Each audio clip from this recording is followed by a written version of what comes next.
payasos que acechan, hoteles aislados por la nieve, un balde con sangre en el baile de graduación. Quizás aún no hayas leído sus más de 70 libros, pero conoces al escritor que mejor imaginó tus miedos. Conoces a Stephen King. Te damos la bienvenida a La Corte del Rey, un podcast de Penguin Random House, grupo editorial sobre uno de los escritores más importantes de la historia. Prepárate para este viaje en donde conocerás los hechos más importantes de su vida y obra. Escrito y conducido por Ariel Bossi. Llegamos a la nueva década. Neón, slashers, hombreras. Podría decir también sexo, drogas y rock and roll, pero como lo que Stephen King haya hecho o dejado de hacer en su intimidad no es asunto nuestro, dejémoslo en drogas y rock and roll. Y si tenemos que ponerle términos King a la década, podemos decir explosión, hiperactividad, éxitos, películas, dólares, fans, ediciones limitadas, alter egos, excesos, intervenciones, catet, otros mundos, payasos, amigos, la fan número 1. Es la montaña rusa de los años 80 y Stephen King estuvo en el carrito delantero. Te doy la bienvenida a un nuevo episodio de La Corte del Rey. Esta es la vida y obra de Stephen King. Hoy todo va a empezar a tomar más velocidad. Ya está. Quedaron completamente atrás los problemas económicos, las mudanzas. Bueno, en realidad nos queda una. Los nacimientos y las dudas. Viking hizo Hoyo en Uno y cada nuevo libro de Stephen King es un éxito que supera al anterior. Y la década comenzó con esa novela que Stephen King casi abandona porque la encontraba muy similar a Carrie, Ojos de Fuego. Una obra que nos presenta a Charlie McGee, quien, víctima indirecta de un experimento realizado sobre sus padres, tiene el discutible talento de la piroquinesis. Puede prender fuego cualquier cosa. Y por supuesto, el gobierno no va a querer que una nena ande por ahí con un poder semejante. Sí, ya sé, el elefante en la habitación. Ojos de Fuego se publicó en septiembre de 1980 y varios meses antes, más precisamente en mayo, la nueva película de Stanley Kubrick llegaba a los cines norteamericanos. El Resplandor. Here's Johnny. Mucho se ha dicho y escrito, y así seguirá pasando, sobre cómo una de las películas de terror más reconocidas, analizadas y parodiadas de la historia del cine, resultó ser tan criticada por el autor de la novela en la que se basó. Y acá no voy a explayarme demasiado sobre esto. Hay varias versiones de cada anécdota, incluso diferencias que contó el propio King a lo largo de los años. Por ejemplo, que Kubrick lo llamó a la madrugada a preguntarle si creía en Dios. Y King le dijo que sí, y que también en el infierno. A lo que el cineasta le dijo que no creía en el infierno. No, tú decides no creer en el infierno, respondió Steven. Si querés saber qué dijo tal, o qué dijo cual, qué significó tal escena, o cada una de las diferencias entre la novela y la película, hay libros enteros dedicados a esto. Y hasta hay un documental. Si empiezo, no me alcanzan los episodios de este podcast para el tema. Pero hay ciertas cosas que sí voy a contarte, hay ciertas cosas que sí llego a contarte. Y la más importante, para mí, tiene que ver con un aspecto mucho más terrenal. Tiene que ver con la verdadera razón, la que posiblemente sea la verdadera razón del disgusto inicial de Stephen King con la película. ¿Te acuerdas del episodio pasado cuando te conté sobre su inspiración para el personaje de Jack Torrance?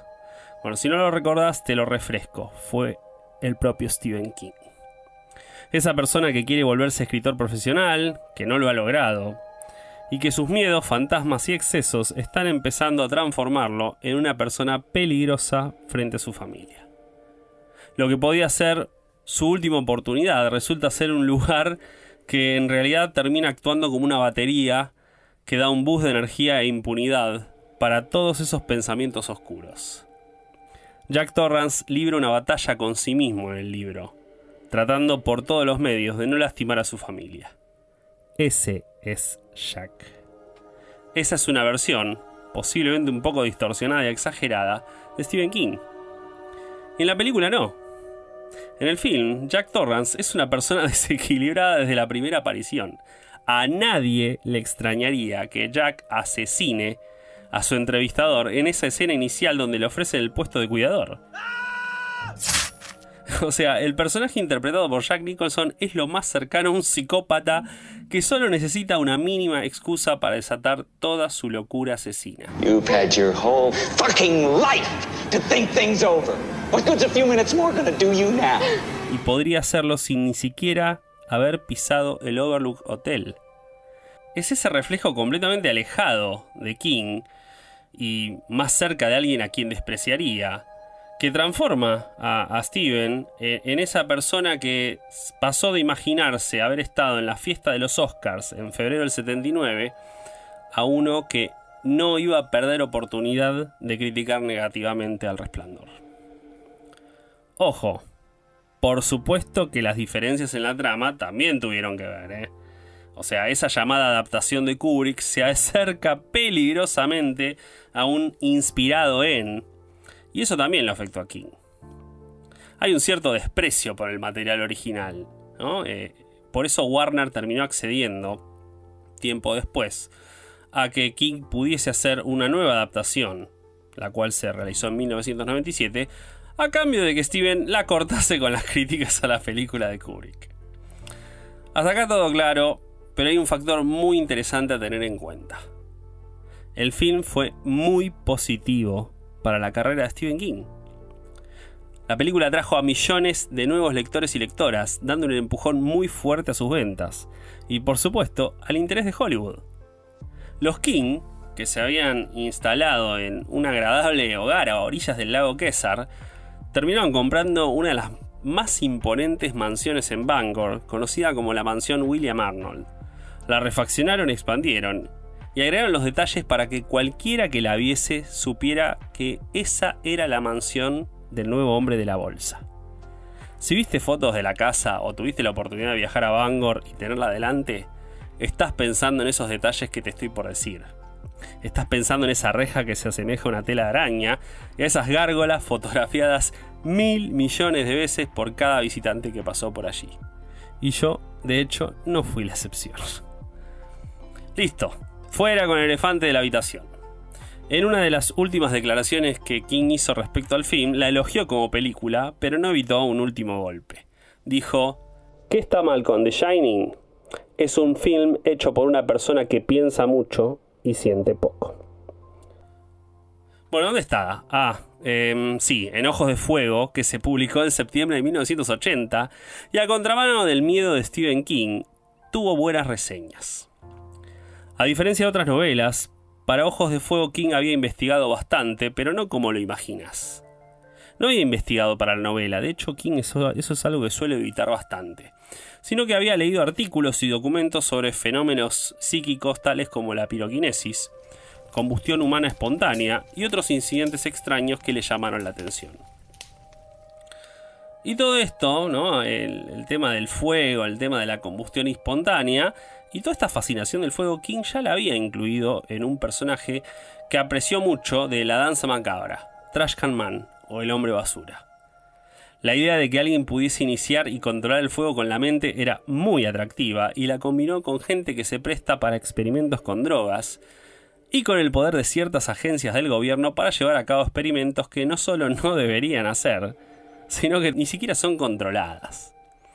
Como datito de color, mucha gente le preguntó a King por qué el libro termina de la forma en que lo hace, a lo que él respondió que no sabía que sucedería a continuación, pero que una vez imaginó que Charlie se encontrara con Danny Torrance, se casaran y se mudasen a Salem Slot.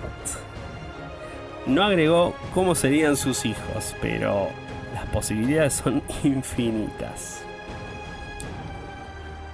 Ojos de Fuego fue también el puntapié inicial para una rama del ámbito editorial de la cual King terminó siendo partícipe estelar y al mismo tiempo un gran crítico: las ediciones limitadas. La editorial especializada Fantasía Press contactó a Stephen King para adquirir los derechos de 2 ediciones limitadas de Ojos de Fuego, a lo que King accedió. Publicaron una edición numerada y limitada a 725 copias, todas autografiadas por King de puño y letra, y otra de 26 copias numeradas en letra y encuadernadas en un material particular, asbestos. Sí, ese material ignífugo y cancerígeno que hoy en día se descarta en cada lugar que se lo encuentra. Sin embargo, hay quienes aseguran que en realidad el material del encuadernado es aluminio y que el término de asbestos es para hacerlo más atractivo por su conexión a la obra. Esta edición, que originalmente costó $300, hoy se vende arriba de los 20.000. Solo en la década de los 80 se produjeron otras 27 ediciones limitadas. Era un negocio redondo, todas se agotaban inmediatamente. Por una cuestión de tiempo no voy a poder detallarte cada una, pero sí voy a contarte algunas particularidades de ciertos ejemplares a medida que lleguemos a la fecha de sus publicaciones. Estamos en septiembre de 1980 y King tiene otro libro exitoso en las librerías y, por supuesto, ya tiene otras obras escritas listas. Por ejemplo, entre 1978 y 1979 escribió El método de respiración, otra novela corta, y para ese momento ya tenía completados los primeros borradores de 2 novelas. Una había sido planeada como un cuento en donde un coche, en lugar de aumentar su kilometraje con el tiempo, lo disminuye y se vuelve cada vez más nuevo. Y por supuesto esa historia terminó volviéndose mucho más oscura. Y otra fue una novela que se le ocurrió luego de un encuentro imprevisto que lo asustó lo suficiente para recordarlo. King estaba en su moto, la cual no funcionaba bien, así que la llevó a un mecánico que le habían recomendado en las afueras de Maine, en una granja. Cuando finalmente llegó, lo recibió el mecánico y su mascota, el San Bernardo más grande que King haya visto. ¿Qué hizo el perro? Le gruñó y amagó acercarse, hasta que el mecánico tiró de la correa y lo detuvo. Si este tipo no hubiese estado, y King hubiese estado con la moto sin funcionar, no se hubiese podido escapar. ¿Y si en lugar de él hubiese sido su esposa quien hubiese llevado el coche y el mecánico no estaba? ¿Y si en el coche hubiese estado su hijo detrás? King había leído sobre ciertos tipos de razas de perros con debilidades genéticas, y justo hubo una noticia sobre un chico en Portland que había sido mordido y asesinado por un San Bernardo. Pero King necesitaba una causa, y había una que cualquier persona reconocería: la rabia. Señoras y señores, con ustedes, Cujo. Cujo se publicó en 1981, apenas unos meses después de que Everett House publicase ese primer libro de no ficción que te conté un poco en el episodio pasado, Danza Macabra, que además de ser obligatorio para los amantes del género terror, también es el primer libro donde hay un contenido autobiográfico impagable. Pero bueno, dejemos Danza Macabra de lado y volvamos a Cujo. Cujo es una novela que se siente tal como King la imaginó, como un ladrillo que te revolean y atraviesa un vidrio, claustrofóbico, asfixiante e imposible de soltar. Ese 1981 fue un fiel reflejo del King de la década. No paró un minuto. No solo se publicaron Danza Macabra y Cujo, sino que también tuvimos el tercer libro bajo el seudónimo de Richard Bachman, Carretera Maldita. Y mientras tanto, el cine, que ya había dado 3 pasitos, no iba a detenerse. Por un lado, King estaba full con la escritura de guiones, aunque muchos no terminaron utilizándose. Por ejemplo, uno que escribió de Cujo u otro de Los Niños del Maíz. Y por otro lado, sus producciones ya contaban con una participación más activa de su parte. De hecho, esa idea de involucrar a George Romero en Salem's Lot, que se había sido rechazada, fue aceptada ese año cuando se filmó Creepshow, ¿no? Basada en 5 historias suyas originales. Y King no tuvo un pequeño cameo en Creepshow, sino que directamente le puso el cuerpo al personaje principal de la segunda historia. Él se volvió Jordi Verrill. That's a meteor. I'd be dipped in shit if that ain't a meteor. Y hablando de cameos, porque si hablo de King y películas, voy a tener que hablar de cameos. Creepshow no iba a ser su primera aparición en pantalla, ya que a pesar de que se filmó en 1981, se estrenó en 1982. Su debut fue en otra película de George Romero, Night Riders, que se estrenó en el 81, y ahí aparece tanto Stephen King como Tabitha, casi al comienzo de la película. Bueno, ¿listo con 1981? Ya sé que en tiempo nos estamos acercando peligrosamente a la duración de los anteriores episodios de este podcast, y recién estamos comenzando la década, pero bueno, yo te advertí que pasaron muchas cosas y que el año no había terminado. Marvel decide apostar a King por primera vez y publica una adaptación a cómic de un cuento suyo, El hombre de la cortadora de césped. Y ahora sí, esto es todo lo que se apareció, se publicó y se estrenó en 1981, pero quedan dos hechos muy importantes. El primero es que Steven termina el primer borrador de una novela que había comenzado a escribir el año anterior y que trataba sobre todo lo que conocía sobre el terror y la amistad. Sí, es esa novela. O mejor dicho, eso. Pero todavía no te entusiasmes mucho porque falta para volver a esta novela. Por lo pronto, ¿te acuerdas de esa estadía corta de Stephen King en Inglaterra donde conoció a Peter Straub? Bueno, los muchachos se juntaron, se tomaron todo, y como quien con varios grados encima dice, voy a poner un bar en la playa, King le dijo a Straub, deberíamos escribir algo juntos. Y adivina qué pasó. Lo hicieron. En octubre de 1981, ambos autores firmaron un contrato por El Talismán. Los dos tenían una admiración mutua por el otro, al punto de inspirarlos en sus historias. ¿Sabes qué personaje de Stephen King fue inspirado en Peter Straub? La versión adulta de Bill Denver, la calvicie, el tartamudeo y un accidente en su historial, todos basados en Peter. Y a su vez, el libro Salem's Lot fue el cual motivó a Straub a animarse y escribir Fantasmas, una de sus mejores obras. Luego de firmar el contrato, ambos autores recibieron una computadora con módem y, quejas al margen por tener que aprender a utilizarlas, comenzaron la escritura. El sistema era simple. Cada uno escribía cada 2 semanas y, transcurrido ese plazo, le pasaba el escrito al otro y así sucesivamente. 1981 todavía tuvo una última publicación y ahora sí te prometo que se termina. En noviembre, la revista Fantasy and Science Fiction publicó la última parte del Pistolero. Se había tomado su tiempo. Luego de una primera parte en 1978, recién en abril de 1980 había publicado la segunda, y en 1981 completó las 5, con el número del cual te acabo de hablar, y los de febrero y julio. Ese primer volumen extraño, conformado por esas 5 partes, se alejaba completamente de lo que el público lector estaba acostumbrado. Pero bueno, ya estaba completo para quien la quisiera leer, aunque no mucha gente supiese su existencia. Si crees que el año que te acabo de contar tuvo mucho, te voy a pedir que te sientes, porque lo que viene a continuación puede hacer sentir mal no solo a cualquier aspirante a escritor o escritora, sino incluso a aquellos o aquellas que ya se dedican a ello. 1982 tuvo de todo nuevamente.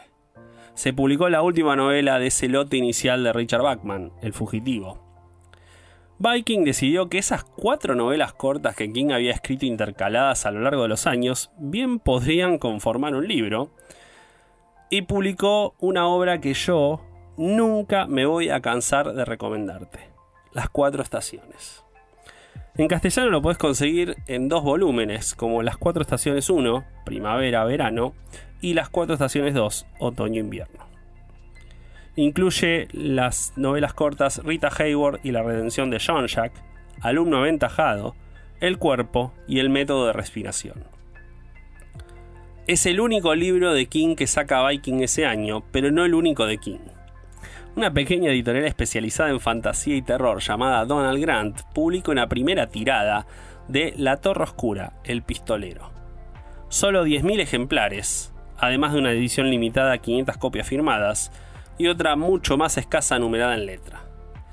Pero Cabe aclarar que casi nadie se enteró de esta obra porque los libros de Donald Grant no los encontrabas en todas las librerías. Si te querías enterar de sus publicaciones, todo era vía catálogo que te enviaban a tu casa o a través de librerías especializadas en este tipo de géneros y ediciones. Creepshow llega a la gran pantalla y es elogiada por el público. Con motivo de darle un empuje, la editorial Plum publica una adaptación a cómic de la película, escrito por el propio King y con ilustraciones de un artista que ya venía dando pasos bastante fuertes en el ambiente y que se iba a transformar en uno de los colaboradores más frecuentes de Stephen King, el inolvidable Bernie Wrightson. Creepshow no fue la única adaptación del año, pero de la otra se enteró muy poca gente. Hubo un joven director desconocido llamado Jeff Shiro que hizo una adaptación como cortometraje de El Coco, dando inicio a un programa con el que desde entonces Stephen King ha ayudado a cientos de directores y directoras a dar sus primeros pasos, los Dollar Babies. Cortometrajes basados en sus propios cuentos cuyos derechos solo cuestan $1. Bueno, ya va terminando 1982, la gente en Estados Unidos se prepara para las reuniones de Navidad y los amigos y afectos de los King reciben un misterioso sobre de parte suya. Adentro no hay una tarjeta de Navidad, sino un cuadernito con tapas verdes de unas 30 páginas con el título La planta. Nomás lo abrían, estaba dedicado a quienes lo recibían e informaba que era una novela en progreso publicada por Piltrum Press, una editorial especializada fundada por el propio Stephen King. ¿Te imaginas ser uno de esos receptores de esos sobres? Con el ritmo de escritura que te vengo contando, cuesta pensar que Stephen King falle una fecha de entrega, pero eso pasó en febrero de 1983. King y Straub tenían que entregar El Talismán, pero no hicieron a tiempo, y eso forzó a cambiar ciertos planes.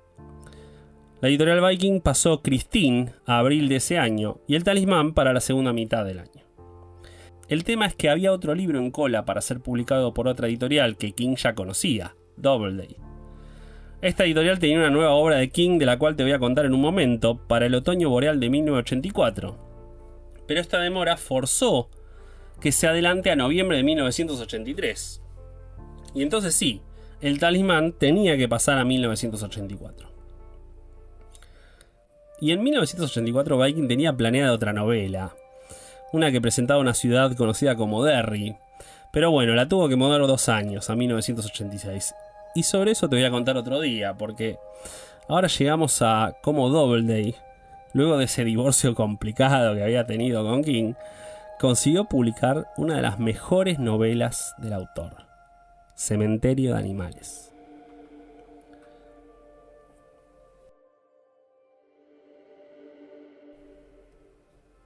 ¿Estás esperando que te cuente sobre Cementerio de Animales? Bueno, te voy a pedir que me tengas un poquito de paciencia, porque antes de esa te mencioné a Christine, ¿no?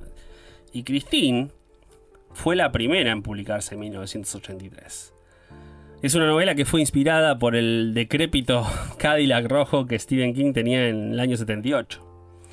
Una noche, mientras giraba en una avenida, vi el cuentakilómetros de mi coche pasar de 9.999 kilómetros a 10.000 y me encontré pensando si no podría escribir una historia sobre un cuentakilómetros que funciona al revés.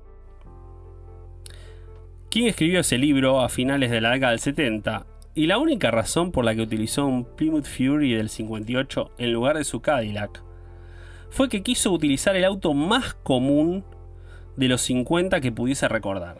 No quería que tuviese nada legendario asociado a él. Ironías de la vida, hoy un Plymouth Fury del 58 en muy buen estado cuesta muchísimo más que otros modelos que eran más famosos antes de la novela. Y esto se debe pura y exclusivamente a Stephen King.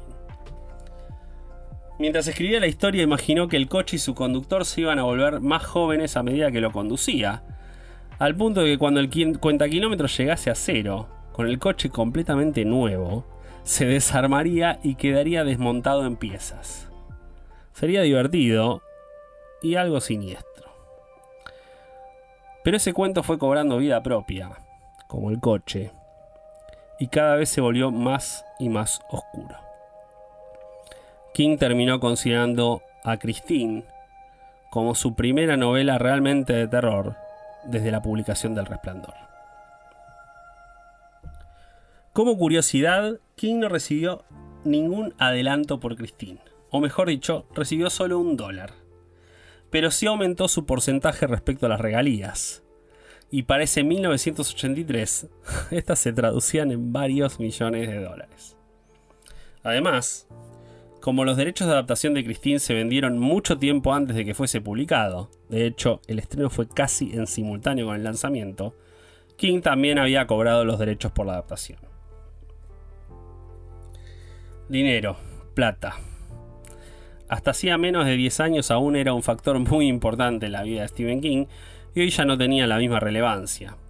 Al punto que Stephen estuvo a punto de resignar varios millones suyos a manos de Doubleday, y para recuperarlos tuvo que entregarles el manuscrito de su novela más terrorífica. Yo ya te conté sobre la escritura de Cementerio de Animales en el episodio anterior. Te dije que King no quería publicarlo, la opinión de Tabitha, y que lo había guardado en un cajón. Y allí se hubiese quedado, vaya a saber uno cuánto tiempo, de no ser porque el abogado de King le recordó que Doubleday tenía un fondo de inversión con dinero suyo, y por contrato solo tenía que darle $50,000 por año de los millones que Steven había y seguía ganando. King dijo, listo, que se quede en el dinero. Ahí en el medio metió un insulto que no voy a replicar. A lo que el abogado dijo, no podés hacer eso porque esa es plata tuya.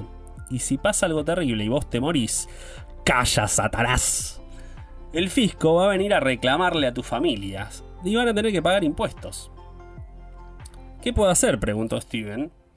Y la solución era simple. Ofrecele algo a Doubleday para que rompa el contrato y te dé ese dinero. Y Doubleday, ¿qué fue lo que pidió? Un libro. Así fue como King abrió ese cajón y sacó esa novela que nadie iba a querer leer porque era demasiado terrorífica. Cementerio de Animales terminó siendo una experiencia bastante satisfactoria para King.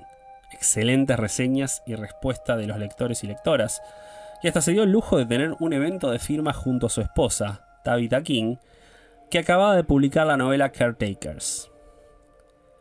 Pero la editorial cometió un pequeño error que resultó en una catarata de cartas dirigidas a la oficina de Stephen King. En el apartado de bibliografía del autor, entre medio de las novelas que todos conocían, estaba listada una bajo el título El Pistolero. Y no. Las 10.000 copias que había lanzado Grant estaban a años luz de las 300.000 copias de las primeras tiradas que estaban produciéndose de cada uno de sus nuevos libros. La gente comenzó a preguntar qué es el pistolero, comenzó a presionar cómo consigo el pistolero, comenzó a enojarse pidiendo por una edición masiva y económica en tapa blanda de ese misterioso volumen. Algo a lo que King, aún intentando mantener el rumbo que había definido, inicialmente se negó. El año concluyó con otras dos publicaciones. Una es una novela corta que salió de forma limitada a través de la editorial Land of Enchantment, El ciclo del hombre lobo. Inicialmente iba a ser un calendario, y una de las razones por las cuales accedió King a escribirla de esta forma fue que, cuando le hicieron la propuesta en una convención, estaba borracho. Sin embargo, ya sobrio, conforme quiso avanzar, encontró que la estructura lo limitaba muchísimo, así que terminó rindiéndose y escribiendo una novela corta en su lugar. ¿Qué hizo la editorial? Por supuesto, estuvo agradecida y lo reunió nuevamente con Bernie Wrightson, publicó una edición masiva, aunque limitada, y una edición autografiada por ambos, agotándolas en apenas un par de meses. Faltaba una publicación este año, ¿no? Y por supuesto fue en Navidad. Su círculo de confianza recibió la segunda parte de la planta. ¿Te acordás que te dije que iba a tratar de hacerte cambiar de opinión respecto al cine? Si vos eras de esas personas que decían que no había buenas adaptaciones de King. ¿Que King había comenzado y se había mantenido un tiempo considerable en una posición de privilegio? Bueno, 1983 va a ser el último año en que eso pase. Hasta Hasta ese momento, quienes habían estado detrás de cámara en sus adaptaciones fueron Brian De Palma, Tobe Hooper, Stanley Kubrick y George Romero. Luego llegó Peter Medak, que venía a dirigir la impresionante Al final de la escalera, pero renunció a la semana y su lugar fue tomado por Lewis Teague, el primer, y esto te lo digo entre comillas, desconocido. Y el canto del cisne de esta etapa lo dieron nada más y nada menos que Cronenberg con La Zona Muerta y Carpenter con Christine. Fíjate en la historia del cine y contame sobre un autor o autora cuyos primeros 8 directores en adaptarlo o adaptarla hayan sido estos muchachitos. Y hablamos. Un datito de color más. En 1983, un tal Frank Darabont adaptó otro cuento como cortometraje, La mujer de la habitación. Y King quedó más que encantado con el resultado, como comprobarás pronto. ¿Necesitas parar un poco? Es mucho, ¿no? Sí, lo sé, no te preocupes. Y si te estás preguntando cómo hizo King para estar tan a full y no morir en el intento, sabe que sus excesos ya se habían transformado en adicciones. Y si bien permanecía limpio durante la mañana y mediodía, a media tarde ya disponía de diferentes estimulantes. No era fácil mantener el ritmo que venía llevando. 1984 es el año en donde empiezan a tener lugar ciertos cambios. En el ámbito cinematográfico llegan las primeras críticas realmente negativas. Ninguna de las 3 adaptaciones estrenadas cosecharon elogios. Ojos de Fuego, Los ojos del gato y Los chicos del maíz son películas con más fallas que aciertos. Y ninguna de las 3 tuvo un director que jugase en la misma liga que los que ya te mencioné antes. De hecho, Stephen King ya había empezado a recibir propuestas más extrañas desde Los Ángeles.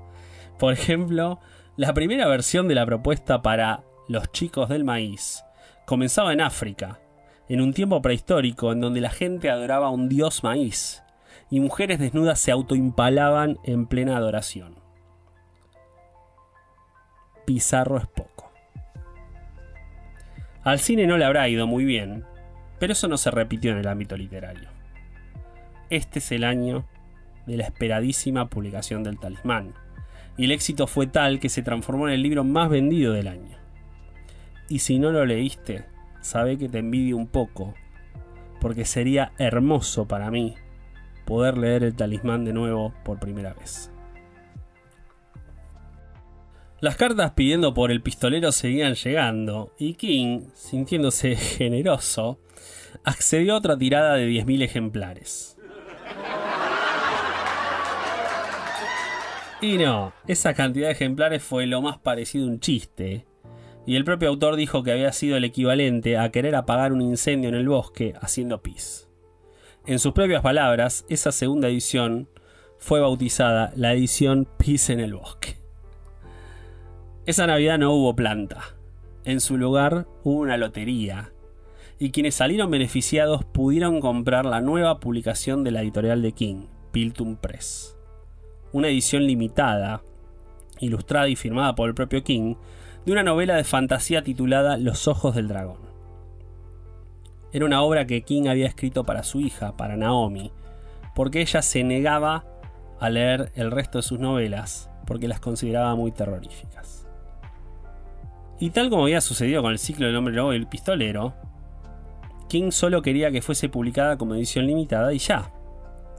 Pero las cartas a la oficina de King seguían llegando. Algunas pedían por el pistolero, otras pedían por el ciclo del hombre lobo y otras pedían por Los ojos del dragón. Y había algunas cartas más. Habían comenzado a llegar otras que aseguraban que Stephen King, tenía un seudónimo, y ese seudónimo era Richard Bachman. Verás, Richard Bachman había publicado una nueva novela ese año, titulada Maleficio, y la gran mayoría de las personas que la leyeron aseguraban que esa era la escritura de Stephen King y que no tenían dudas. Y un librero fue más allá y decidió investigar un poco. ¿A dónde fue? A la Biblioteca del Congreso, el lugar donde se registran las obras. Quería ver cuáles eran y cómo estaban registradas las anteriores novelas de este misterioso Richard Bachman. ¿Querés saber qué encontró? Te lo cuento en el próximo episodio. Aquí concluye nuestro capítulo de hoy de La Corte del Rey, un podcast de Penguin Random House, grupo editorial sobre la vida y obra de Stephen King. Escucha un nuevo episodio el primer y tercer martes de cada mes a través de Spotify, Apple Podcast o en tu plataforma de audio favorita.